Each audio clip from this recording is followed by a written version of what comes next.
Hey guys, Elaine here. Super excited that you're joining me today. I'm still on the trek of the healthy foods and healthy recipes out of the book, The Rave Diet by Mike Anderson. So today is unlike any other of the past few videos that I've uploaded. This is going to be looking at another breakfast item, French toast. My son loves breakfast and he loves French toast. So this is one that he wanted to definitely try. I think I see an issue that may arise with it, but I'm going to go ahead and prepare it exactly as listed in the book. And then I am going to be working on and modifying and coming up with recipes of my own to share that may cook a little bit better and or taste a little bit better. I've not had this one before, so I can't speak to taste as yet, but I'll do so at the end of the video. And guys, if you've not liked, subscribed, or shared any of these videos, I do highly recommend that you do that for me. That'll let me know you want to see the content and I'll make sure to keep it coming. So I have the ingredients in the back behind me next to the blender. We're going to go ahead and get started, so stick with me.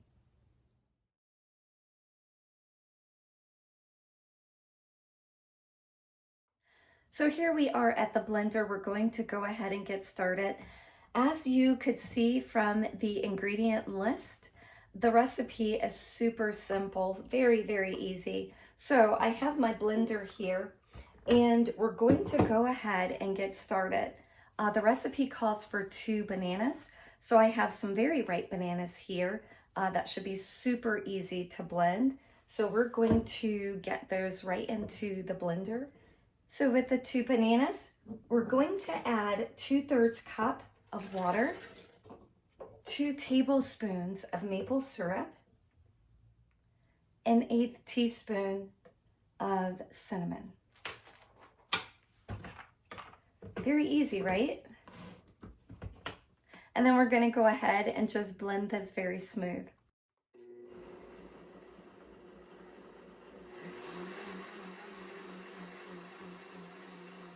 Once that's super blended, we're just going to pour it into a shallow pan.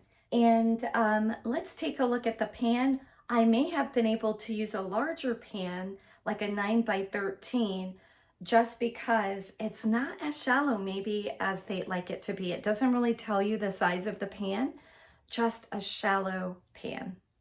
So I do have 2 different types of bread I'm going to try. We will most likely, and I know my son is going to be sad, but parting our ways from Dave's Killer Bread, just because one of, I believe it's like the 4th ingredient, is cane sugar. So of course we're kicking sugar out of our diet. So by having that as one of the prominent ingredients in this, this is going away. I'm super excited to say that the Ezekiel 4-9 bread, which I've been eating over the course of my life, does not have any sugar in it. It does not have any oils. Neither bread has oil in them. But this one does have sea salt as the last and final ingredient. So that may just be like a sprinkle or a dash. And I think that may be okay. So we're definitely going to stick with the Ezekiel 4-9 bread. So I usually start with the bread that my son likes. I usually serve him first, of course.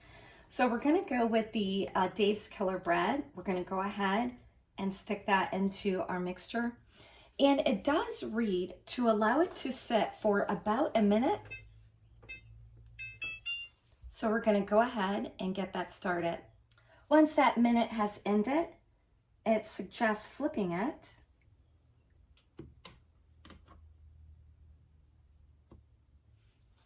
And allowing it to soak again for another minute.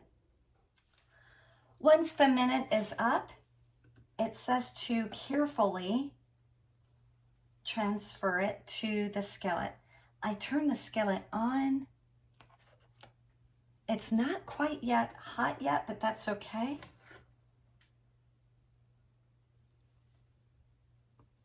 And for the next bread, and as you can see, the Ezekiel 4-9, a bit smaller in size, more coarse filling in texture.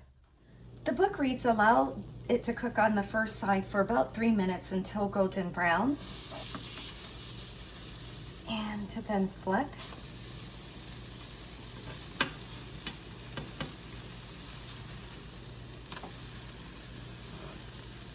The book reads, once it's flipped, to allow it to cook on the second side until it's golden brown. So to me, it appears that the portion that would be golden brown is just sticking to my skillet.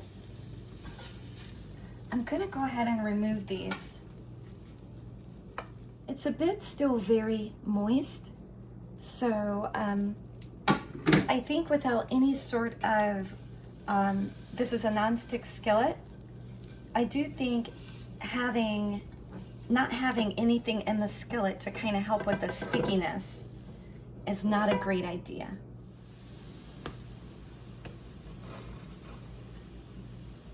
So now I've put a little bit of apple juice in my skillet, and I put in the Ezekiel bread in there to cook. So we're gonna leave this on this side for about 3 minutes. So this bread has been on one side. That looks a bit better. For 3 minutes, we're gonna flip that and allow it to get golden. Perhaps they intended for someone to put something like an apple juice or something in the skillet to act as an oil, but it did not read that. So that seems to be a bit better. It feels firmer to the touch as well. It could also be that this bread doesn't have any sugar as well in it. Okay, so this bread has been in the skillet for 2 minutes on this side. So it is golden on both sides. I did add a little bit more apple juice, and that may have softened it up a little bit, but it has a lot more texture to it than the Dave's Killer Bread. I'm gonna go ahead and clean out my skillet. The mixture that we made allowed more than just the 4 slices of bread that was indicated in the book. So I'm gonna go ahead and just make additional bread and see if I can get it to turn out a little bit more firm like the Ezekiel bread. This time we're gonna start with just a little bit of apple juice.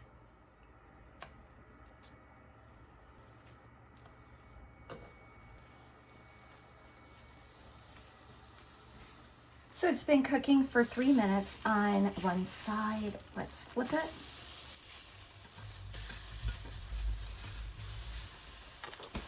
It's not exactly golden completely on the original side, so we may flip it again to cook it a little bit more on the other side.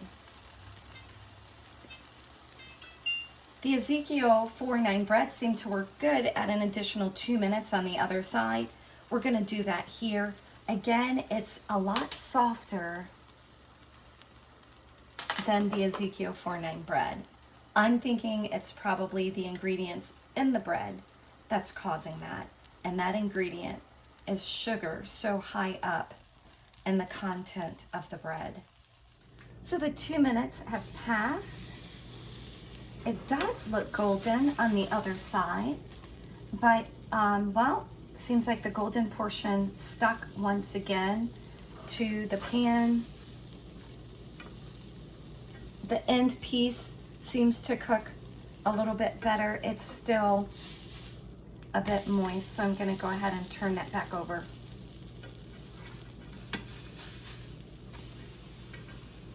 Well guys, I allowed it to cook for an additional period of time. I flipped it. It's still very damp in the center. The end piece is working a bit better than the interior slices of bread. Since this doesn't seem to be working very well with this type of bread, I'm going to go ahead and just kind of cut it off here and just join me over at my other table. Welcome back guys. Here we are. I have the plate, 2 different types of bread, and a little bit of fruit on the plate. As I mentioned before, the Dave's Killer Bread is super soft.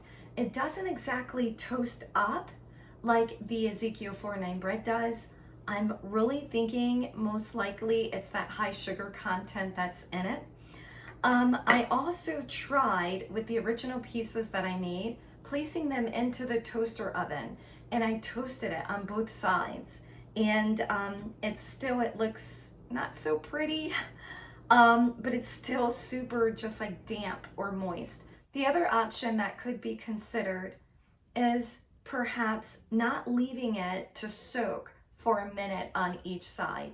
So just allowing it a little bit more quick dip time as you ordinarily do with typical French toast.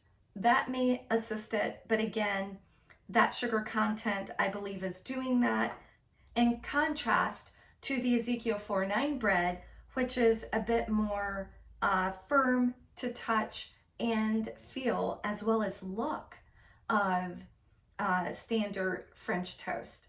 So let's go ahead and have a little bit of a bite. I'm going to start with this one. It's already kind of torn because it's a bit moist, so I'll just kind of take this little tiny piece here.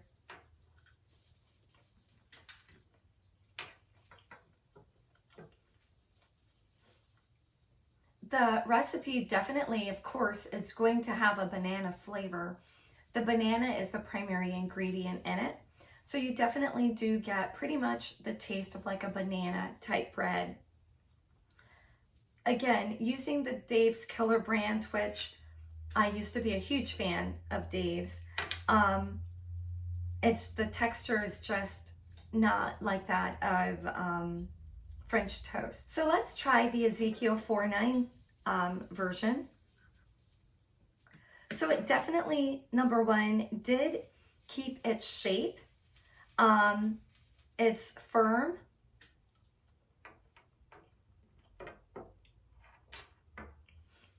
Again, that taste gives you that banana bread sort of flavor, but the texture is 100% better than the Dave's Killer brand.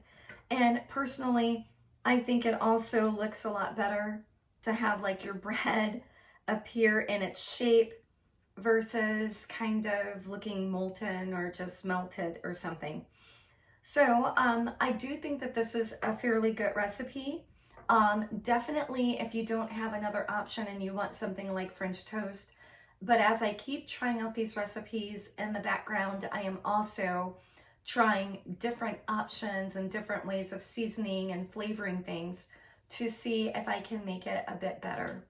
So do join me for those recipe updates, as well as liking, subscribing, and sharing my videos. As always, it's my hope that you are well, healthy, safe, and that you are making great decisions with your diet. I do hope you join me again here soon. So you take care, and bye for now.